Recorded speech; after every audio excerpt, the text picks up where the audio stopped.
আমরা আজকে চলে এসেছি পারমদন ফরেস্টে, যেটা বিভূতিভূষণ অভয়ারণ্য নামে পরিচিত। এখানে এসে দেখতে পেলাম ইছামতির জলে বোটিং করারও সুবিধা আছে।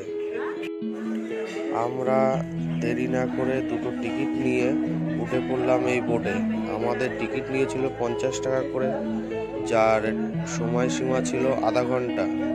30 মিনিট বলেছিল, আপনারা কম বেশিও করতে পারেন। এটা সপ্তাহে প্রতিদিনই প্রায় খোলা থাকে, যার টাইম আছে সকাল 7টা থেকে বিকাল 5টা অবধি। এর ভেতরে আপনারা যখন খুশি উঠতে পারেন। 5টার পরে এখান থেকে টিকিট দেওয়া হয় না। দেখুন, ইছামতি নদী তার অপরূপ সৌন্দর্য।